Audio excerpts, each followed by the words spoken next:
Hello everyone, Welsh Witch here. This is going to be my video for Samhain. Now, because Samhain is on Friday and I will be doing a ritual on Friday night, I don't want to be filming my ritual and then uploading it because it won't get uploaded until late and then you'll have nothing for Samhain. So I am doing this in advance. What I'm going to do is talk you through the ritual that I'm going to be doing, which is from my Morrigan book. It is here. Stephanie Woodfield's Celtic Lore and Spellcraft of the Dark Goddess Invoking the Morrigan. You can get this on Amazon. I think you can get it on play.com as well. It's out there on the internet and I thoroughly recommend it, especially if you are working with the Morrigan. So what I'm going to do is I'm going to set up the ritual. I'm not going to light the candles or the incense or anything because I don't want to use anything before Friday. So I'm going to set it all up. I'm going to talk you through what has to be done. I'm going to read the ritual aloud. I will read the spell aloud for you. There's a particular circle that you cast for the ritual. You don't cast your usual circle. So I'll read that out. What I will then do is, after I've spoken through the ritual, I'm going to film myself casting a circle as I usually would. Now the reason that I'm going to do this afterwards is because I have to move the laptop with the camera on it, and obviously I can't have the laptop in the circle when I'm casting it because I can't have anything electrical in the circle. So that is just going to be to show you your average circle casting, and I'll talk a bit more about that when I'm doing it. But before that, I am going to start setting up the ritual for the Morrigan, which I'm not actually going to perform. I'm just going to talk you through it and show you what elements are needed for it. And I hope you really enjoy it. So I'm going to go away now and set it up. Right then, so here I am with the ritual set up. Now I'm going to talk you through what is placed here. I know you can't see it very well because I've gone for some mood lighting with the candles, but I'm going to talk you through it. The reason that I've done it on the floor is because usually my Morrigan altar is at the top of these shelves here, but it's not very big, and that'll be where I'll be doing it probably, but this is more space so that I can show you better, and there's nowhere to stick the laptop either to film it. So this is for the Samhain ritual. It tells you what you'll need. Cauldron. So I've got my cauldron here. It's very small. I do need to get a bigger one, but I've got my little one here.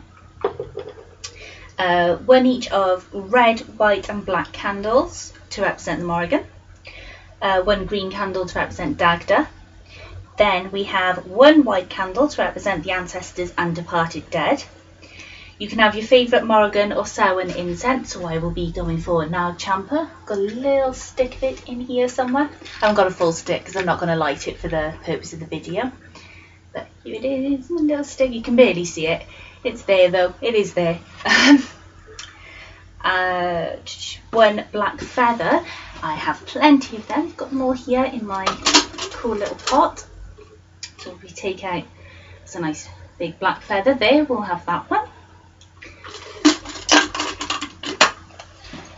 Okay, you have a sword, athame or wand. So I have got my wand, which some of you will recognise from my wand making video. A chalice of water. I have a chalice, but I don't have water. As I said, I'm not going to be actually doing the ritual, I'm just going to talk you through it. So imagine there's water in here. And dish of salt. This is my cool little bottle that I keep my salt for my altar in, and this is my dish. I'm not actually going to put the salt in the dish, but you get the idea. And this is my libation bowl. Okay, so start off, you place the cauldron in the centre of the altar with red, white, black and green candles surrounding it. The three candles representing the Morrigan should be placed close together around the top half of the cauldron, and the candle representing Dagda should be on the opposite side of the cauldron. And then it says to place the white candle candle inside the cauldron. So I've got, they're just these little sort of taper candles. They're red, white and black, though my white one is a tea candle, which is okay as long as you get the colours right and your intention's good. And then I've got the green candle, which actually looks black on the video, but it is green, for Dagda here. And then we've got, this is the white candle that represents the ancestors and departed dead. So we place that inside the cauldron. Okay, then it says that's when you would light the incense and use the black feather to waft some of the smoke in each direction. So I think we'll just light a bit of incense, that's okay for now. If I can get it lit off the candle. Okay, here we go. Okay, so we've got some incense lit, and it says to use the feather to just waft it around. You have to waft it, smoke in each direction, east, south, west, north, above and below, to bless the ritual space. So obviously I would be getting up and doing this. In this room, north is over that way, so I would go around, I'll go around clockwise, and then to bless above and below, and just make sure that you really get the whole space filled and the whole circle that you're intending to work inside with the feather. Okay, so we'll place that in there. Excuse me a moment, I'm having issues with my incense.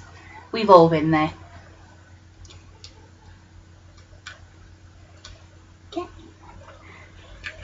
Okay, I'm just going to out it. Right, okay, so the incense would be still burning in there. Then you get, you use your sword, athame or wand to cast the circle. So this is where I said the circle is different to what any ordinary circle that you'd cast. So you would use your wand or your sword or athame, or athame, depends on how you say it. And it is very important when you're using these instruments that they for channeling energy, so that you really have to, when you should be stood up doing this, and you really have to feel the energy coming up through the earth. I know that you're inside a building, but energy is constantly flowing through, so you need to feel it come up through the earth, through your feet, right through your body, through your arms, into whatever it is that you're using, whichever tool, and just point it in the right direction. It's usually best to start north and go around clockwise, and then what you have to say when you're doing that is, in the Morrigan's name I cast this circle, a boundary between the worlds where creation and destruction, life and death are one. Because obviously this is about Samhain, and it's about getting in contact with those who have passed on, in a manner of speaking. So then you come back to the altar, you circle your chalice. So you have your chalice, and you have to circle that 3 times with your athame, sword or wand. So if you want, you just circle it 3 times round, and you say, blessed is the water of the Morrigan, wellspring of life, from her waters I came and shall one day return. Then you get your salt, you put the dish of salt on there, on the altar. Again, circle it with whatever tool it is you're using, and you say, blessed is the salt of the earth, the body of the Morrigan, from which all life grows and is sustained. From her I came forth, and to her I shall someday return. Because of course, obviously you're having the elements represented here, which I'm sure you all know. Obviously water represents water, the incense, the burning, is fire, and the smoke is air, and of course salt represents earth. So then you put 3 pinches of the salt into the water and stir it 3 times clockwise. Perform a self-blessing by anointing yourself with the water, and then use your fingers to sprinkle a few drops around the circle. So kind of like you would when you cast your normal circle anyway, and you just bless the space. Okay, then you call in the quarters in whatever manner it is you choose. So there's lots of different things you can say, but you usually start in the north, go around clockwise, and you call from earth, fire, air and water through the means of the goddess and in the names of the Lord and Lady, which I will show you later. Okay, so then while you're saying, okay, there is a following invocation.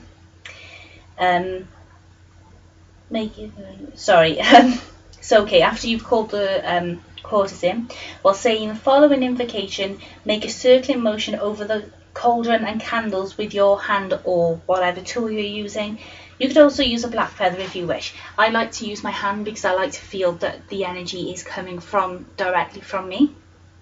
So then you just circle over the altar, and there is quite a long invocation here, and in between certain bits you start lighting the different candles and what have you. I'm not going to read through the whole invocation because it is a very personal thing, and obviously I don't want to be invoking anything bad because I haven't casted a protective circle around myself right now, so I'm not going to do it out loud just yet. But you follow me. I hope you follow me anyway. Okay, so then once you've done that, so you've invoked the Morrigan, you've called her to you, take a few moments to feel the Morrigan's presence and listen to any wisdom she might offer you. When you are ready, light the green candle representing Dagda while saying, Dagda, good God, All-Father, bearer of the cauldron of plenty, your club both destroys and restores life. Your heart moves the seas and each in turn. You bless and sustain your people. Father God, hail and welcome. So you're welcoming Dagda because, of course, Samhain is that one night a year when the Morrigan and Dagda are reunited. So we want to make him feel welcome. Then you take a few moments to feel Dagda's presence and listen to any wisdom he might offer you. You finally light the white candle within the cauldron, the one you've placed in the middle of it. That candle represents your ancestors and friends and family members that have passed beyond the veil. So then what you say, now you can say, I light this candle in honour of whoever it is you wish to honour, whether it's someone that's passed on, friend, family, or you can just say in honour of your ancestors if there's no one in particular you want to get in contact with. Then you, you may feel the presence of loved ones who have passed on within the circle. Be aware of their energies, but don't be afraid. This can be a very profound moment, especially if there is any unresolved business between you or if you did not get a chance to say goodbye to the individual in life. Take all the time you need, as communication with those who have passed on is easiest on this night. Because, of course, the veil is very thin, which I explained in my Samhain video last year, which is kind of explaining the backstory of Samhain and different meanings behind it, which I will post as well so that people can have a little look at it. And the veil is so thin on that night, and it's allowing the other world to come in contact with us, and that's why it's the easiest to talk to people on this night. If ever at any time of year, even if you're in the middle of May and you think, oh, I want to get in contact with someone, there are rituals and things that you can do, but it is best to wait until Samhain Eve, because that is when the veil is thinnest and that's when you'll get through properly. Right, so then we got, if you're planning on doing any divination or spell work, do so on Samhain. You can re-bless tarot cards, crystals, anything like that. So just anything that you work with, if you do work with tarot like I do, or crystals, you can re-bless them. You place whatever it is, your candles or your tools or whatever, on the altar. You circle them with, so I would circle them with my wand and say, in the name of the Morrigan, great lady of prophecy and magic, I summon forth the gift of second sight. From your lips to my ears, these cards shall bring forth the information I require. In the name of the Raven Mother, you are blessed.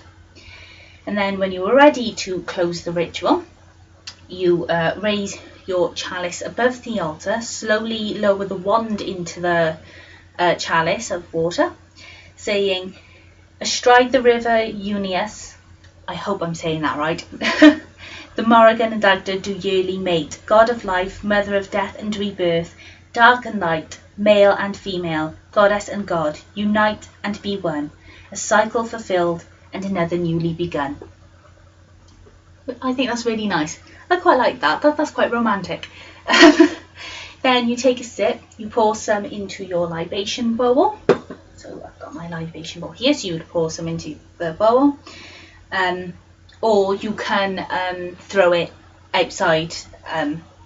I'll make sure that it goes onto, you know, actual earth, not a path. If not, though, pour it in your libation bowl, which obviously lives on your altar as an offering.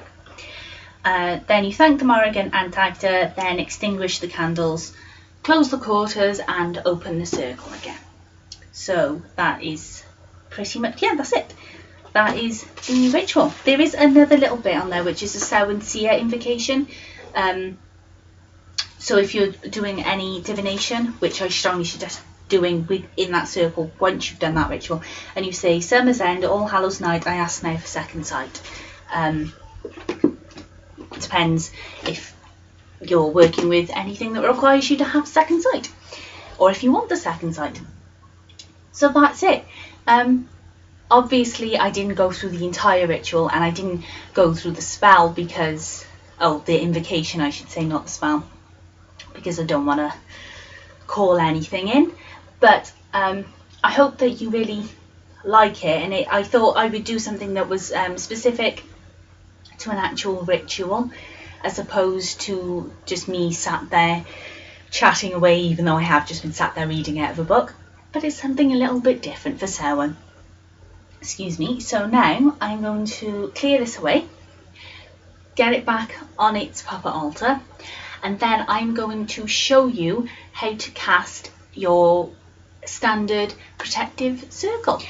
Well, I hope you enjoyed that. I did actually film myself doing the circle and casting the circle after I did the ritual on the floor and showing you that.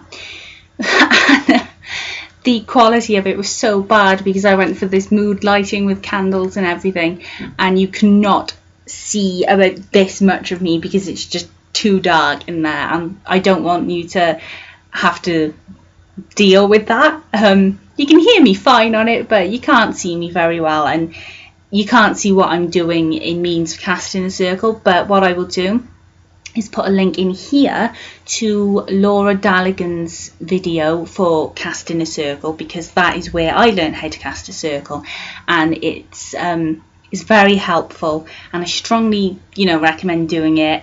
There's lots of other websites and books and things where you can learn how to call your quarters and cast in a circle, and basically just knowing what it is you've got to say.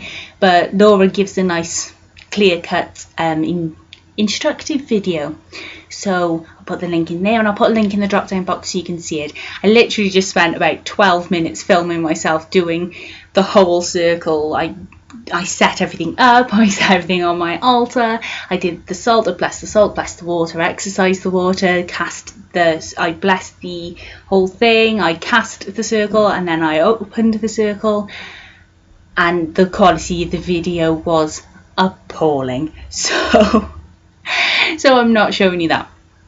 So oh, and if you're wondering why I am now in red, it's because I got changed. So basically I was boiling, so I got changed.